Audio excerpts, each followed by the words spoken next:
Hello everyone, welcome back to GS Talk Telugu. ఈ రోజు మనం డిస్కస్ చేయబోయే టాపిక్ చాలా ఇంట్రెస్టింగ్, చాలా మందికి మైండ్ లో ఉన్న డౌట్. సో జననాయకన్ ట్రైలర్ ఇప్పుడే చూశాను. ట్రైలర్ చూసిన వెంటనే ఫ్యాన్స్ సెలబ్రేట్ చేశారు, కానీ అలాంగ్ విత్ సెలబ్రేషన్ ఒక డౌట్ కూడా స్టార్ట్ అయింది. ఇది భగవంత్ కేసరి మూవీలా ఎందుకుంది? ఇది రీమేకా లేదా ఇన్స్పిరేషనా? ఈ వీడియోలో మనం ఫుల్ క్లారిటీతో డిస్కస్ చేద్దాం. ట్రైలర్ స్టార్ట్ అవ్వడమే సీరియస్ టోన్ లో స్టార్ట్ అవుతుంది. No comedy, no songs, no glamour, focus straight గా పాయింట్ కి వెళ్తుంది. సిస్టమ్ లో corruption, people suffering, power misuse, hero silent గా అబ్జర్వ్ చేస్తూ లాస్ట్ కి ఫైర్ అవ్వడం. ట్రైలర్ చూసాక ఒక ఫీలింగ్ వస్తుంది, ఇది నార్మల్ కమర్షియల్ సినిమా కాదు, ఇది మెసేజ్ ఓరియంటెడ్ మాస్ సినిమా. ఈ మూవీలో సలపతి విజయ్ క్యారెక్టర్ చాలా గ్రౌండెడ్ గా ఉంటుంది. ఓవర్ యాక్టింగ్ లేదు, లవ్ డైలాగ్స్ లేదు, బట్ ఐస్ లో ఫైర్ ఉంటుంది. కామ్ గా మాట్లాడతాడు, సిచ్యువేషన్ వచ్చినప్పుడు బ్లాస్ట్ అవుతాడు. ఇది ఎగ్జాక్ట్ గా రిమైండ్ చేస్తుంది. సో భగవంత్ కేసరిలో బాలకృష్ణ క్యారెక్టర్ కి, ఈ మూవీలో విజయ్ క్యారెక్టర్ కి, రెండు క్యారెక్టర్ కి కామన్ పాయింట్ ఏంటంటే authority, responsibility, protected mind set and social pain ని ఫీల్ అయ్యే నేచర్. ఇక్కడ మనం క్లియర్ గా చెప్పాలి, భగవంత్ కేసరి, జననాయకన్ రెండు మూవీస్ లో కోర్ ఎమోషన్ సేమ్ లా అనిపిస్తుంది.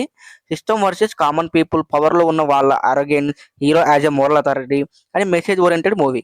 భగవంత్ కేసరిలో women safety, society values, responsibility చూస్తాం. జననాయకంలో politics, corruption, people movement. Story different అయినా సోల్ చాలా సిమిలర్ గా ఉంటుంది.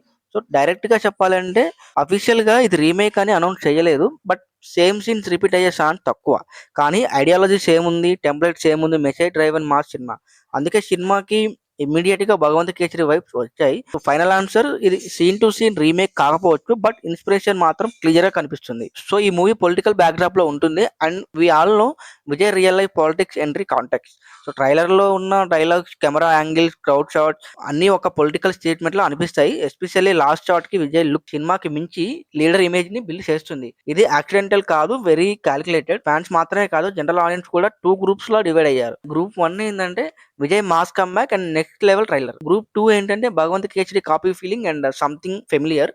బట్ ఒక విషయం మాత్రం క్లియర్, ట్రైలర్ మాత్రం వర్క్ అయ్యింది, డిస్కషన్ క్రియేట్ చేసింది. సో మూవీ రిలీజ్ అయ్యాక అప్పుడు మనకు తెలుస్తుంది story depth, originality, execution, emotional connect. Trailer వరకు అయితే ఎక్స్పెక్టేషన్స్ హైలో ఉన్నాయి, కంపారిజన్ అన్అవైలబుల్ గా ఉన్నాయి. Politics plus cinema mix strong గా ఉంది. ఒకటే లైన్ లో చెప్పాలి అంటే జననాయకన్ భగవంత్ కేసరి రీమేక్ అని కన్ఫర్మ్ చేయలేము, బట్ సేమ్ ఐడియాలజీ సినిమా.